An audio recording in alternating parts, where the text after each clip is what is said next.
All right, everybody. Welcome to the fourth episode of the Hounds Tales Podcast. Tonight we have me, James Hudson, Dylan Watson, and Daniel Evans. All three of us are here tonight. Tonight's episode is going to be going over the common misconceptions of the dog hunting world and the fox pen world. Going to kind of dive into some of the topics that maybe our listeners that may be wondering more about dog hunting their own selves. The misconceptions they may have or misconceptions other people might have, and some of the things that we have to deal with and teach people that it's not the way that things are.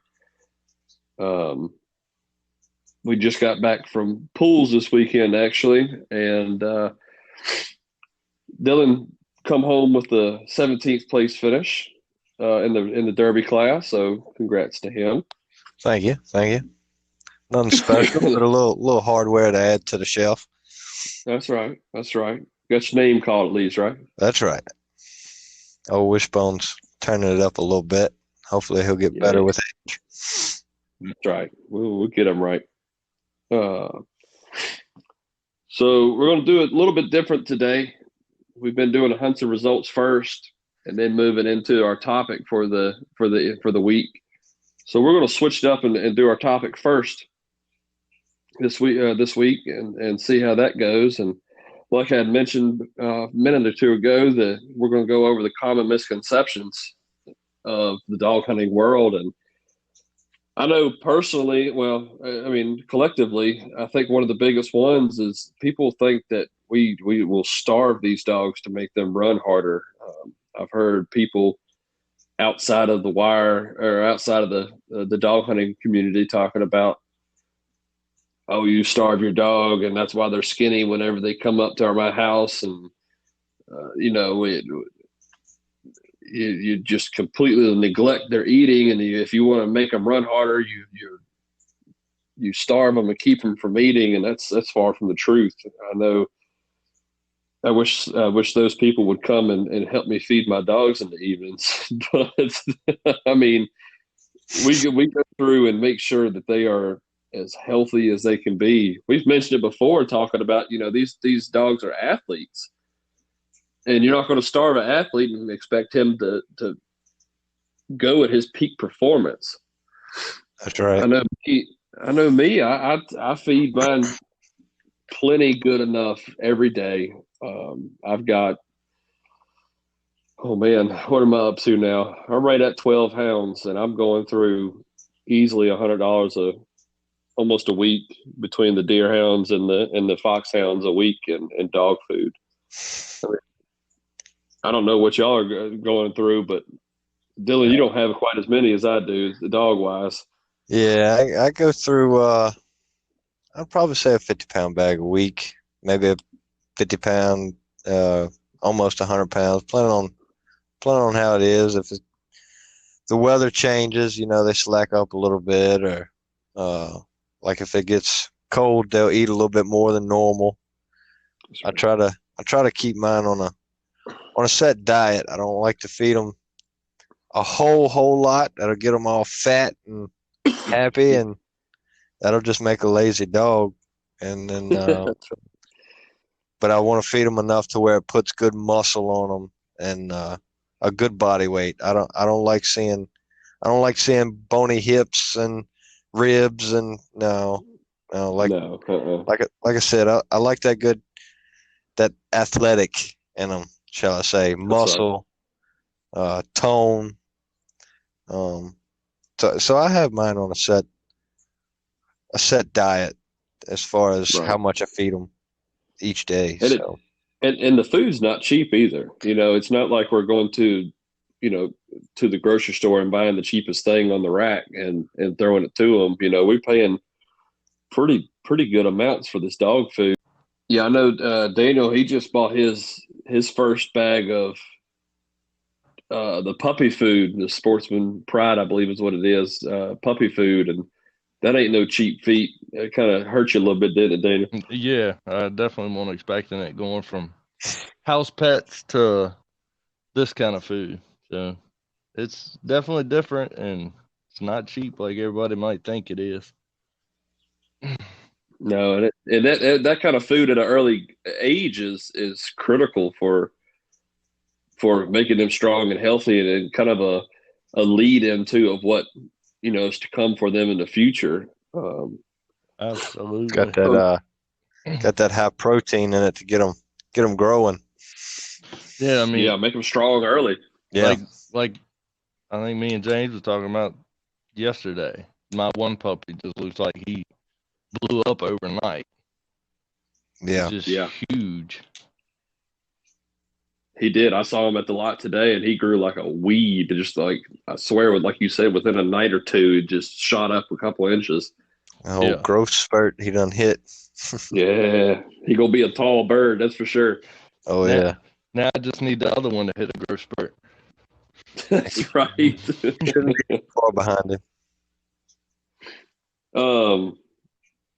Along with that same kind of deal, that misconception is when these dogs do run, on the outside, and these dogs are running for miles. I mean, I've drove as far as just letting them out of the lot one day to get some exercise. I've drove as far as 30, 45 minutes down the road to go pick them up after, I got back in the chase with them.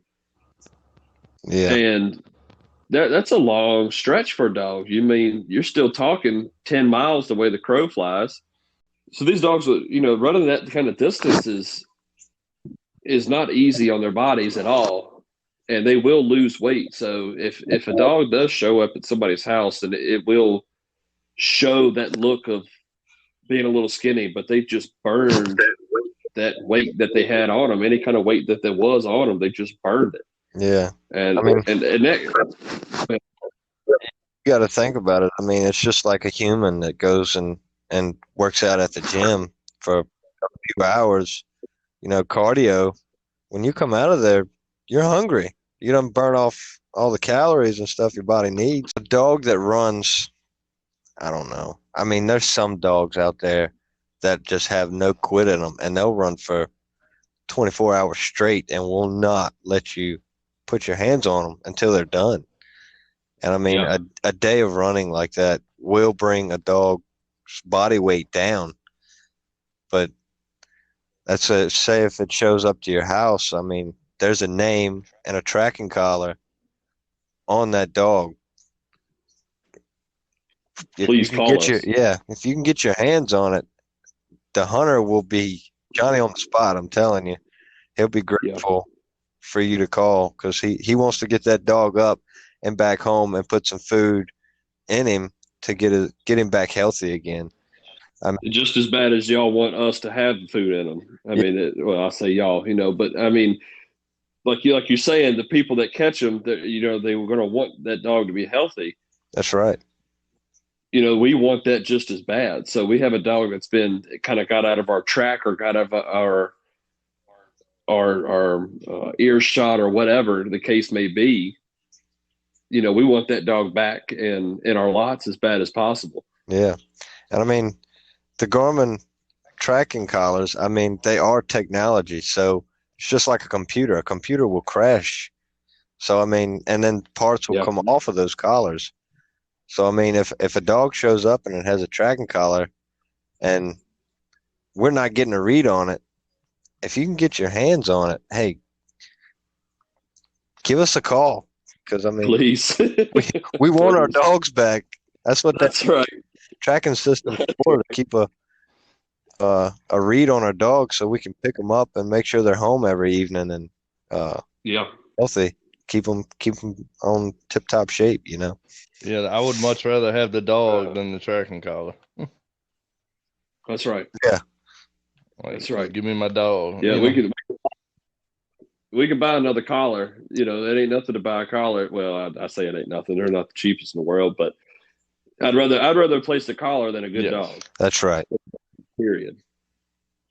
So, and that kind of goes with another point is I think there's a misconception that dog hunters don't love their dogs, that they just use them as a tool.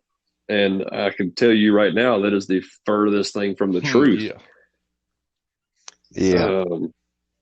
I had a female dog last year. I'd raised a litter of deer dog puppies from birth, and she had gotten sick, and we had tried everything we could to keep her alive, and she just couldn't make it. Whatever the case may be or what happened, it tore me up. I'll never forget the day she passed away. I walked down to the house and told my wife that my baby girl Ren had passed away, and I was trying to hold it tough and hold it together. And she's like, "Are you okay?" And come over and hug me, and I lost it. I lost it. That'll do it. Yeah. You know, they are like a family to us, don't you? I mean, don't y'all agree? Absolutely. Oh, yeah. Anybody can walk up to my wife right now and ask her what's the top 2 most important things in my life. Number 1 is going to be my son and her. Number 2 is going to be my dogs. Do not threaten my dogs. I'm telling you. No. In any shape or form. Yeah. It's wife and sons up top. My dogs are second. You sure about that? Yeah, shh, quiet. Yeah, it's anybody. I guarantee it. You can walk up to her, and she knows that those things are very, very important to me. And I mean, she's even fell in love with the first one, Patsy. I mean, everybody loves Patsy. Don't get me wrong. Patsy's a good girl. She calls her the OG of the That's right. And not only are they working hunting dogs, but they're also pets. I mean, they're also just like if you got a Chihuahua that hangs around inside, or a boxer, or whatever. I mean, they are pets. I mean, that's right. You still care for them. Oh, I love going out and playing with the dogs. You know, if they're out, if I got them just loose around the house, letting them free roam a little bit. If they're at the house and I can bounce around in the yard and play with them, that's one of my favorite things to do with them. Oh yeah, I mean they're just like pets. Yeah, that's one thing I've enjoyed is messing with my puppies. Just going over there, playing with them, and walking around and everything else. Oh yeah, I spent an hour with my 3 this evening. So once Dad called it quitting time, I was like, all right, I'm going. That's right. You know, and a lot of people are questioning the selling and trading and buying of dogs too. You know. Yeah. And my answer to that is, there's a lot of situations and different situations and reasons. I know an older dog that has been in somebody's kennel for a long time, and somebody will get rid of it. What a lot of those cases are is a new hunter is coming up and needs a dog to help train his younger dogs that he's getting. Mm-hmm.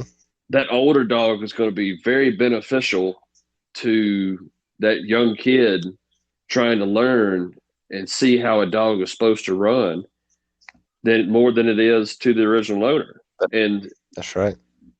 Just as much as we love and care for our dogs, the dog hunting community is really a almost one big giant dysfunctional family, I guess is what you could call it. I mean, we look out for each other. You know, I think Dylan, you've known Dennis for a little bit longer than, for a lot longer than I have, but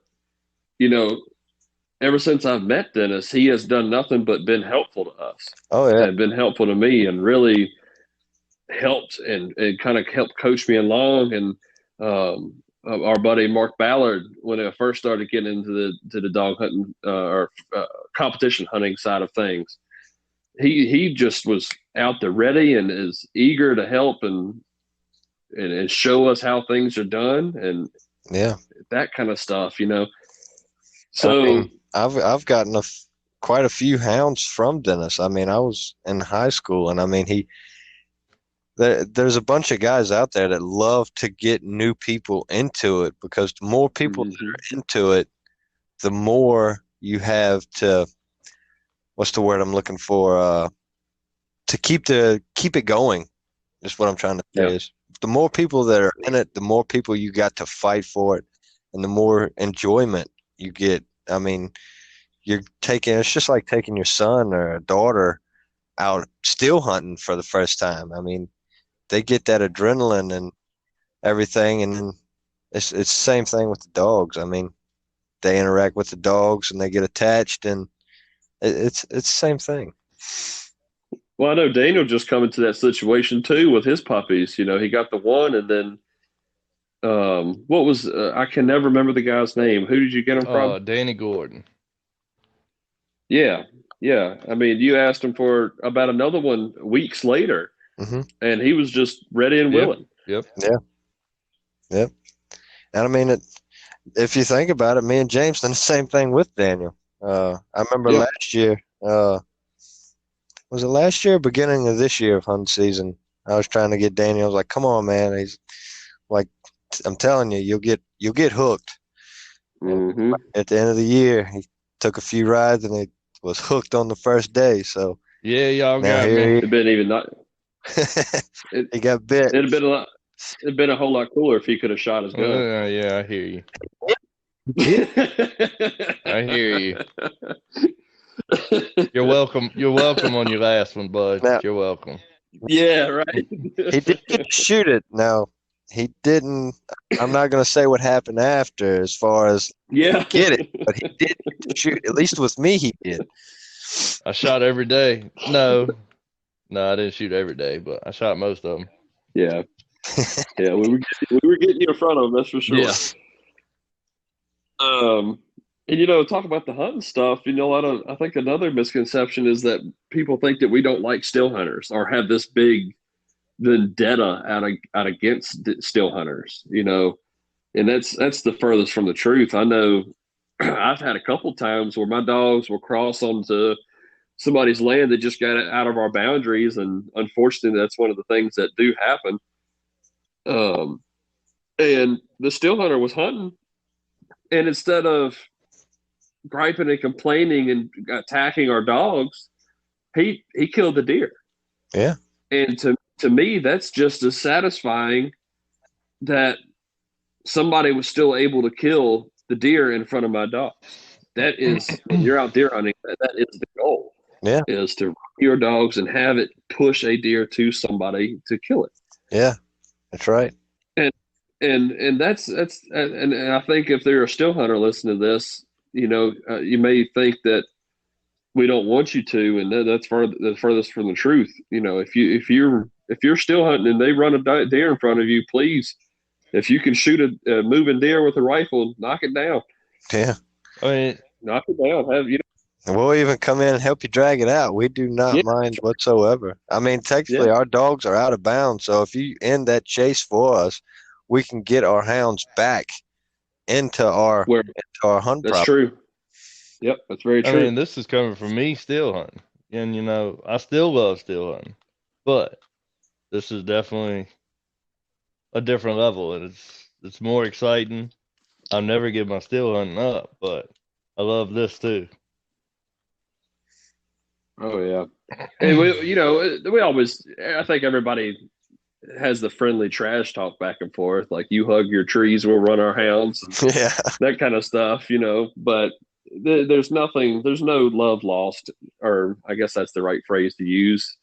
We don't have any animosity towards a still hunter, and I mean, we don't like it anymore when the dogs break out of bounds and get into somebody's still hunting land and ruin. And if you want to call it ruin their day, then we don't like it anymore. We will do everything in our power to keep them dogs from crossing, but sometimes it just happens. And, and the first thing we're there to do is catch and apologize. And if there's anything that we can do to make it better, we'll try. Yeah, we're both sides are out to accomplish the same goal. It's just a different way of going about it. I mean, you got your deer hunters.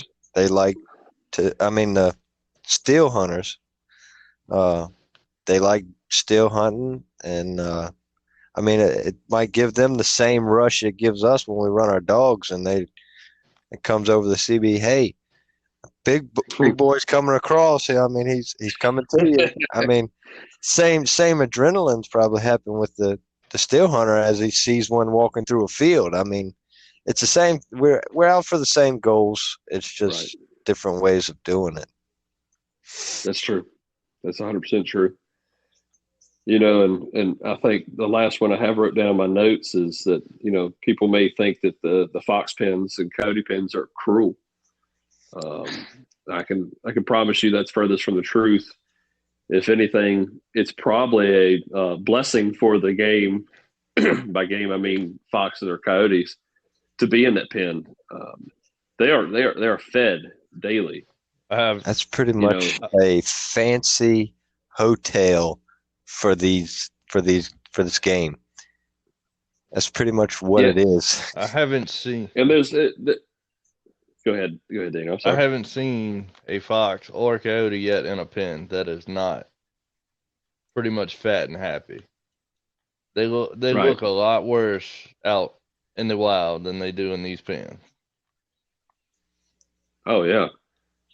And like you said, they're healthy. Mm-hmm. These things, you know, we talk about the dogs have to be in tip top shape, but so does the game. The game has to be conditioned to be able to run the length of the hunt too. So that's right. When we can get in there and do what we call pleasure running, and it's exercise for the dog, but it's also exercise for the game too. And by law and for the safety of the game, there are hideaway holes. There are things built that a coyote or a fox can get in that a dog cannot. And if the game's tired, and if it don't want to run no more, it lives in that pen. It knows where they're at. They go there. Mm-hmm. It's that simple, you know. And believe it or not, a coyote will climb a tree in a heartbeat. We were at a buddy of ours pen a couple of weeks ago or a month or two ago, and we walked by. We were just kind of shooting the bull, walking around in the pen, and he's like, looked up in the tree, and a daggone coyote and a fox are sitting there looking at us. So, you know, the game is in there, and we don't want anything to happen to the game.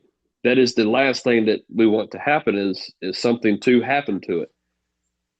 So these coyotes and foxes are pretty much living their best life, and once or twice a week they're getting ran and getting pushed, but they're also to the point where they're so exercised and so built that's pretty much like a pleasure run. It's pretty much a how do you say it? An athlete being able to do what they want to do.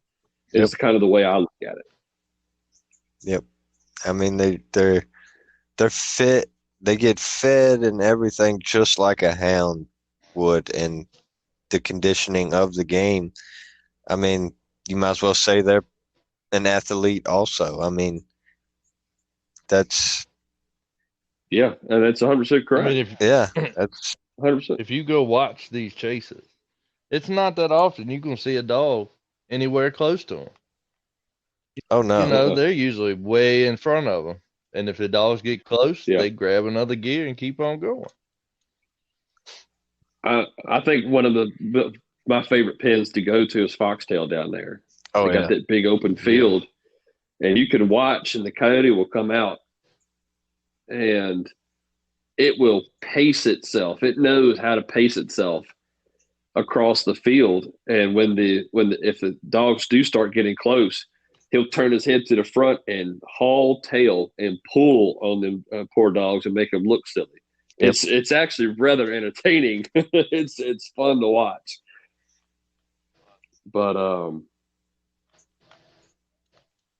you know, I think that's for as far as the misconceptions. That's a good gist of what is a misconstrued thought process about dog hunters and the dog hunting world. I agree. You know, if there's anything else that we may have missed, y'all please email us or send us a message, shoot us a message on Facebook, anything. You know, we were down at pools, and I forgot to write the cat's name down, but it was cool that one of the guys just come up to us and was like, "Hey, y'all the guys that do the Hounds Tales podcast." I thought that was I thought that was pretty neat. So I appreciate you listening. I'm sorry I haven't wrote your name. I forgot your name, but I'm pretty sure that was some more. We've seen him at Creedmoor, and we've seen him at pools a few times. We'll catch up some more. Oh yeah, that's right. But y'all be, if you're out there at these hunts and you see us, come talk to us. Give us some ideas what you'd like to hear, what you'd like to go over,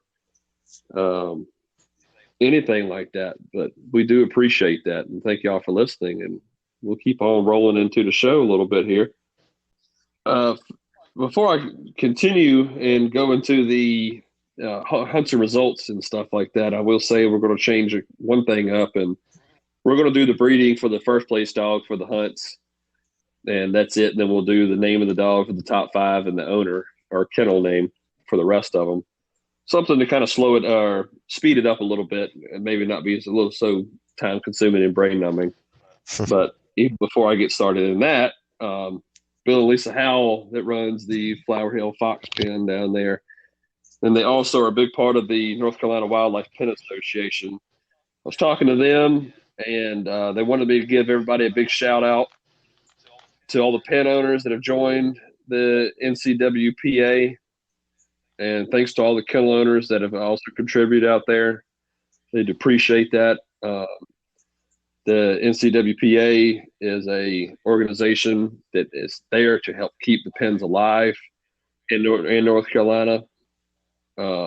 This year is the most pens they've ever had to join this association. With the donations and the membership, they pay our lobbyists and donations that help us fight the fight to keep the sport alive and keep the pens going. So the more donations and more pens that can join, the better off and better chance that we have to keep being able to do what we want to do. So from Bill and Lisa and from us too, thank y'all. Thank everybody that joined. I think I've seen it was almost 60 pens. Nice. Joined. I mean, it's huge, and we're working up. We're going to get together here this weekend and send our money off. We're going to be making a donation to them as well. So thank y'all, everybody that's joined and put forth any kind of effort to keep this sport alive. Yeah, let's keep fighting. That's right. Then we need to get down there, old Flower Hill. We ain't ran that, I don't believe. Need to try that one. Not yet. No, they, and that's what going into the first hunt that I got on the list, they just ran their under the lights hunt down there, the 2-class puppy hunt. Oh, that's the one that does the under the lights. Okay. Yeah, that's right. Yeah. So we'd like to judge that a few times too. Yeah, absolutely. So down there, the 2-class puppy hunt this past weekend, it'd be GSC's Shout is the winner down there, and that dog is out of J&J's Trump and GSC's Mercy out of GSC's Kennels. Let's see. Your second place dog was Spears Mountain Monster out of Spears Mountain Kennel.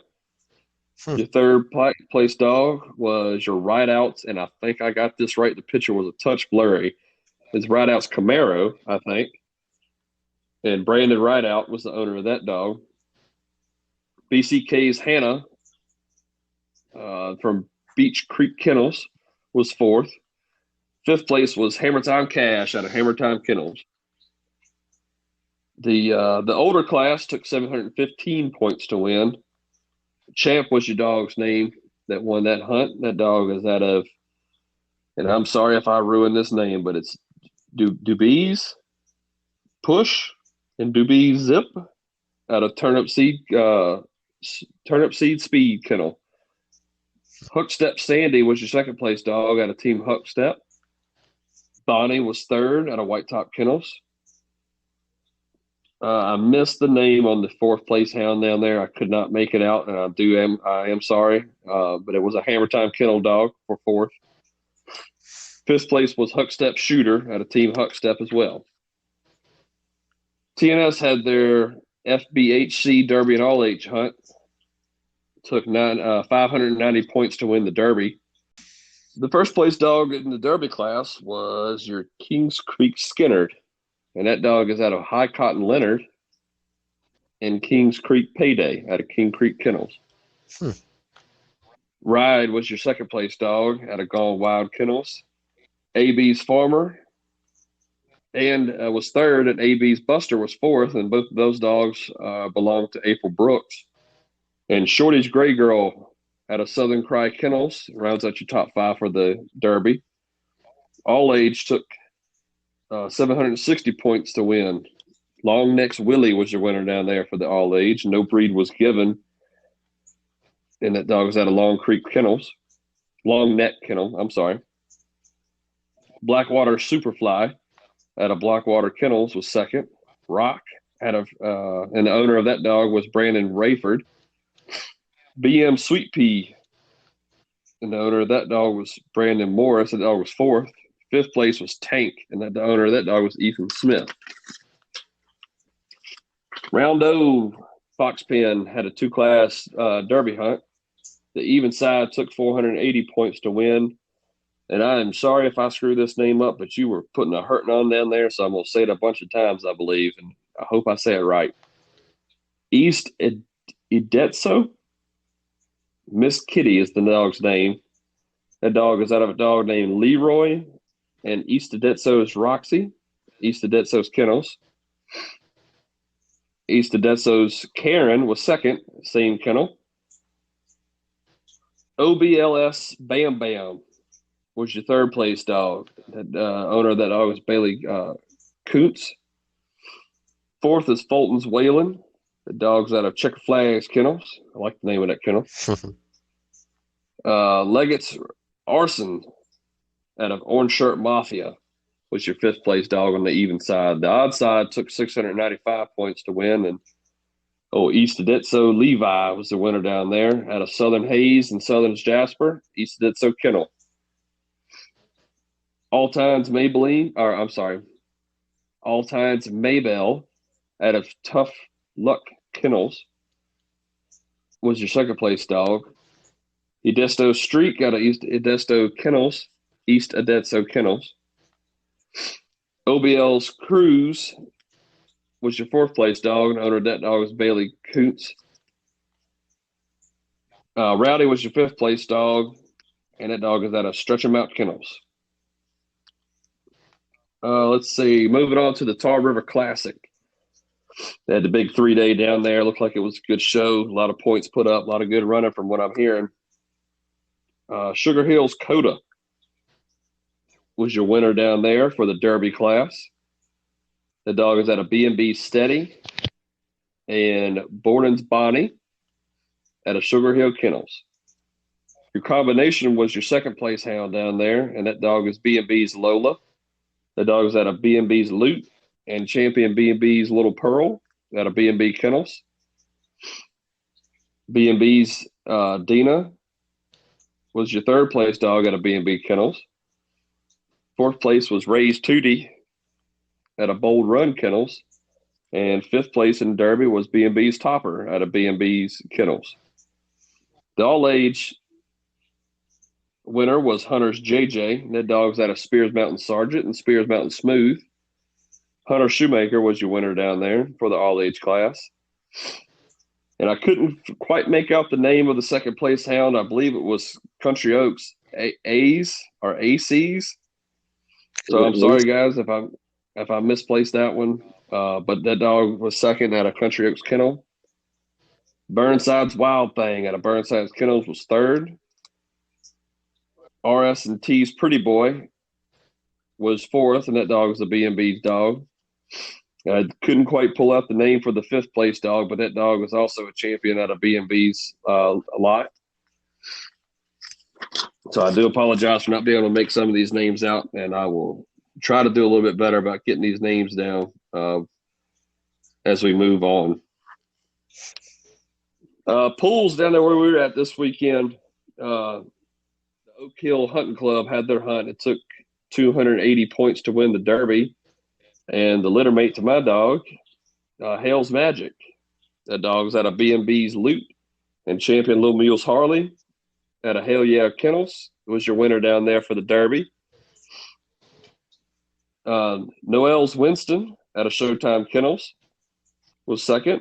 Third was Kenny at I'm going to murder this name, Waku Creek Kennels. Fourth was Croker's Demon out of Croker Boys Kennels. And Parker's Joker out of Tobacco Money Kennels was fifth. The All Age took 340 points to win. And that dog to win that hunt is Kyle Showtime out of Showtime's Pretty Boy and Showtime's Coco, Showtime's Kennel. Second place was Pepper out of Flapjack Kennels. Scholar's T-Bone out of Can't Catch 'em Kennels was third.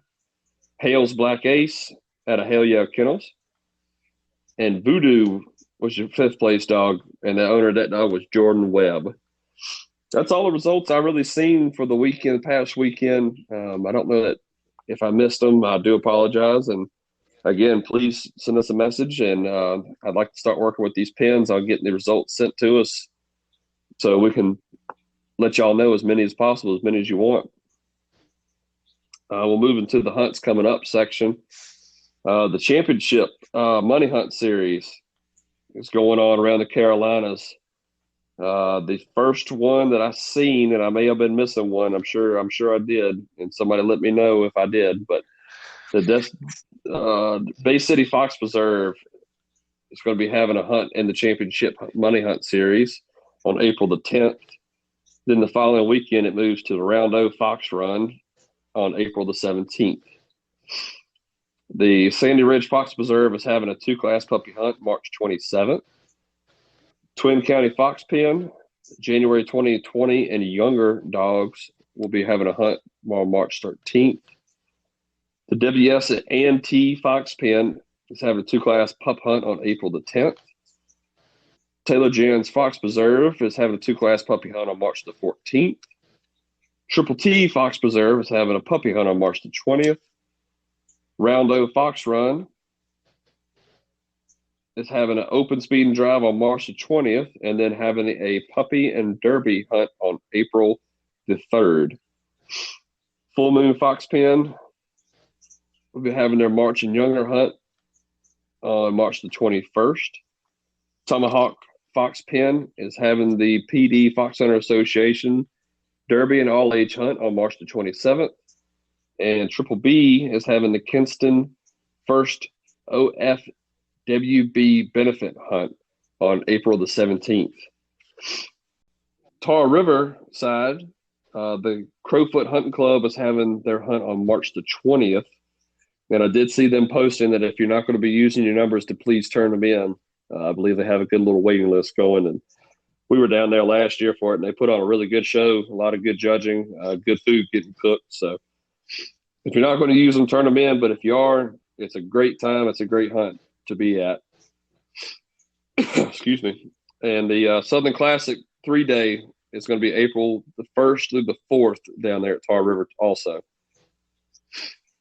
This weekend coming up, Pools will be having the Southeastern 3-day going on. We really wanted to go, but I think it was just too much for us to handle this go around. And I know we've been kind of flirting with the idea of going to the Maryland next month. So the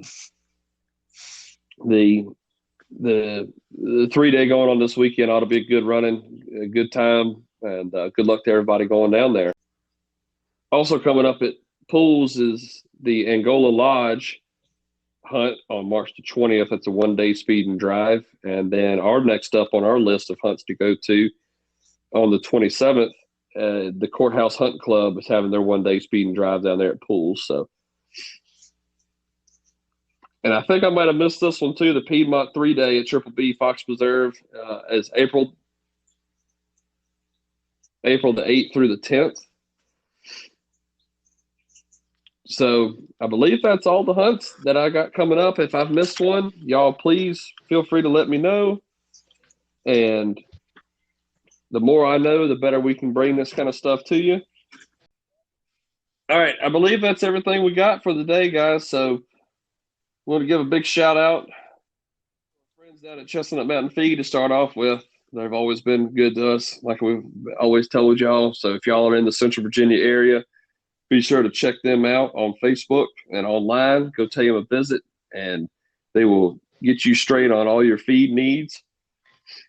Also, a lot of our information has come from speeddogs.net and the Facebook's Speed Dogs Hunts and Results page. So if you need information on the hunts and where to get numbers and who to contact about getting numbers for these hunts, that's where you need to go.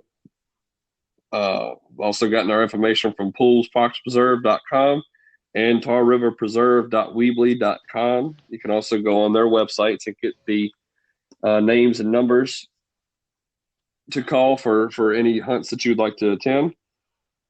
Masterfox.net is also a good link to use for information about dog hunting in the fox pen world.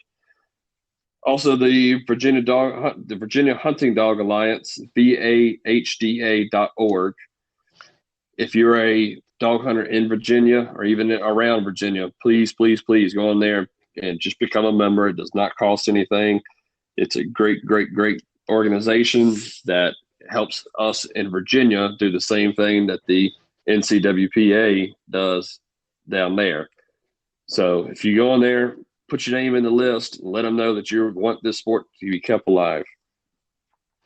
As far as the Hounds Tale Podcast go, email us at Hounds Tales Podcast. That's HOUNDSTALES podcast at gmail.com. For any information that you want to be presented, Fox fans, I'd love to hear from you. We'd all love to hear from you, and we'd love to work with you on presenting these hunts and stuff like that. Also, you can follow us on Anchor. That's what we're broadcasting on. You can also follow us on Spotify, Pocket Cast, Google Podcasts, Radio Public, and on Breaker. I know we talked about him before, but he's still got CDs coming out. I'm going to keep on giving him a shout-out till he runs out. Dennis Scott Music on Facebook. Go check him out. Get a CD. Listen to it. Good stuff. I got it sitting in my truck right now, and it goes in the CD player every time I get in it. Other than that, I think that's it, guys. I mean, do y'all have anything else? I don't have anything else. Happy hunting, and we'll catch you next week. Thank y'all.